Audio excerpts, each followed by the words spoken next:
Hello. आज हम लोग बात करेंगे फिजिकल ज्योग्राफी के नेचर एंड स्कोप के बारे में। तो चलिए देखते हैं। और हाँ, अभी तक सब्सक्राइब नहीं किया है मेरे चैनल को, वो सब्सक्राइब कर लें और अपने दोस्तों से भी शेयर कर लें और बेल आइकन का बटन दबा लें ताकि जो भी वीडियो आए सबसे पहले आपको पता चले। तो आइए चलते हैं, देखते हैं फिजिकल ज्योग्राफी। उनसे पहले देखते हैं ज्योग्राफी। अच्छा, आप सभी को पता ही होगा, बो प्लस गोल या जियो प्लस ग्राफी। आइए देखते हैं एक ज्योग्राफी का सिंपल सा और सटीक सा परिभाषा। भूगोल में जो है हम मानव एवं प्रकृति के अंतर संबंधों का अध्ययन किया जाता है। प्राकृतिक और मानव के अंतर संबंधों का अध्ययन किया जाता है। इसका मतलब है कि प्रकृति में जो भी घटना घटित हो रही है, जो भी कुछ हो रहा है, मानव के रिस्पेक्ट में उनसे रिलेट करके उनका अध्ययन किया जाता है। उन्हीं को हम भूगोल कहते हैं। और भूगोल की जो है दो मुख्य, ज्योग्राफी की दो शाखा है मेन। एक है फिजिकल ज्योग्राफी, दूसरा है ह्यूमन ज्योग्राफी। भौतिक भूगोल और मानव भूगोल दो मेन शाखा हैं इनकी। तो आइए अब बात करते हैं हम लोग फिजिकल ज्योग्राफी की। फिजिकल ज्योग्राफी का एक सिंपल सा परिभाषा देख लेते हैं हम लोग। पृथ्वी के भौतिक स्वरूप एवं घटनाओं का समय और स्थान के संदर्भ में अध्ययन करना ही भौतिक भूगोल कहलाता है। पृथ्वी के भौतिक स्वरूप एवं घटनाओं, इसमें पृथ्वी के भौतिक स्वरूप का जो घटना है वो समय, किस टाइम और कहाँ पे हो रहा है, इनके संदर्भ में अध्ययन किया जाता है। कोई भी प्राकृतिक घटना घटती है तो वो कहाँ और किस समय, स्थान और समय के संदर्भ में उनका अध्ययन किया जाता है। इसको ही जो है भौतिक भूगोल कहते हैं। भौतिक भूगोल में देखिए आप, हम लोग क्या स्थल मंडल, हमारा अर्थ, उसके बाद वायुमंडल और जलमंडल, इन तीनों का अध्ययन किया जाता है और इन तीनों को मिला के बनता है एक बायोस्फीयर में जहाँ पे हम लोग सर्वाइव कर रहे हैं, बायोस्फीयर। तो मेनली इसमें क्या पढ़ना है हम लोग को फिजिकल ज्योग्राफी तीन चीज़। एक हमारा अर्थ जो है, अर्थ के अंदर और अर्थ के ऊपर क्या है ये। दूसरा हमारा वायुमंडल, एयर। और तीसरा हाइड्रोलॉजी, जिसको हाइड्रोस्फीयर कहते हैं, ओशनोग्राफी कहते हैं। तो फिजियोग्राफी में हमको यही तीन चीज़ बेसिक पढ़ना है और इसी में हम लोग जैसे और बढ़ते जाएंगे। फिजियोग्राफी में फिर जियोलॉजी आ जाएगा, क्लाइमेटोलॉजी में फिर मेट्रोलॉजी, बहुत सारे ऐसे बढ़ते चले जाएंगे। हाइड्रोलॉजी में भी फिर आगे डिवाइड होते चले जाएंगे।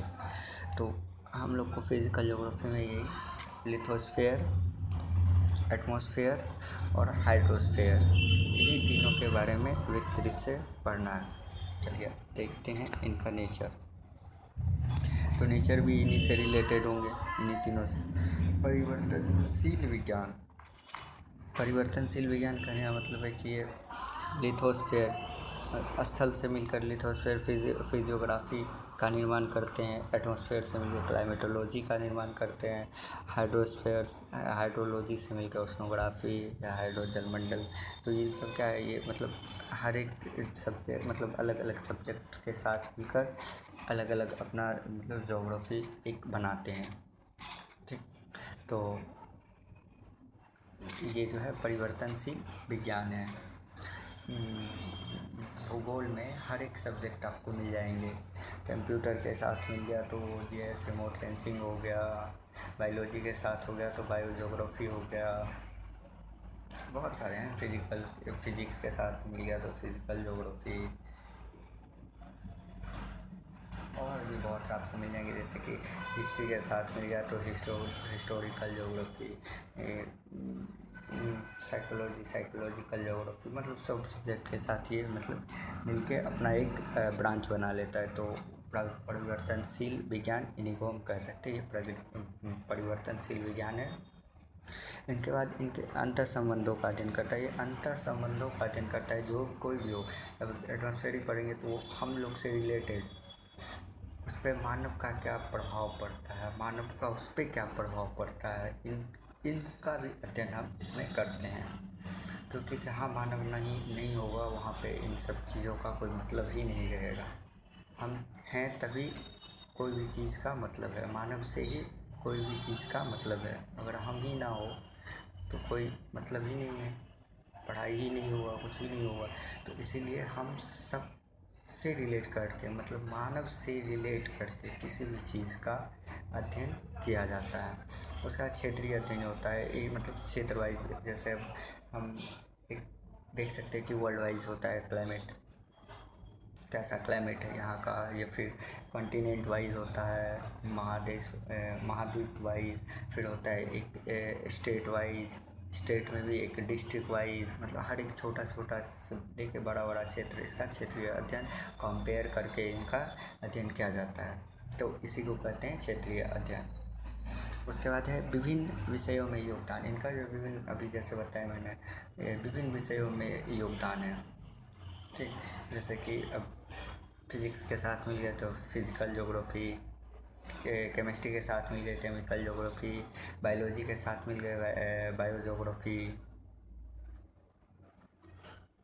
हाइड्रोलॉजी के साथ मिल गए तो ओशियन जोग्राफी, एटमॉस्फेयर के साथ मिल गए क्लाइमेटोलॉजी हो गए, हिस्ट्री के साथ मिल गए हिस्टोरिकल जोग्राफी। इसी तरह जिन के साथ मिल के, मेडिकल के साथ मिल गए तो उनके साथ मेडिकल जोग्राफी। तो इसी तरह से हर एक सब्जेक्ट में जो है से मिलकर जो है अपना जोग्राफी योगदान दिया है। ठीक ना, बहुत सारे सब्जेक्ट से मिलके अपना एक ब्रांच बना लिया है, ये कह सकते हैं। तो विभिन्न विषयों में इनका इस तरह से योगदान रहा है। उसका प्रायोगिक, तो इतना तो पढ़ने के साथ कोई फ़ायदा ही नहीं होगा जब तक हम लोग प्रयोग नहीं करेंगे। प्रयोग मतलब ये हम अपने डेली लाइफ, हम अपने जीवन को बेहतर बनाने के लिए भी इनका उपयोग कर सकते हैं प्रैक्टिकल। जैसे कि हम लोग मौसम विज्ञान को देखते हैं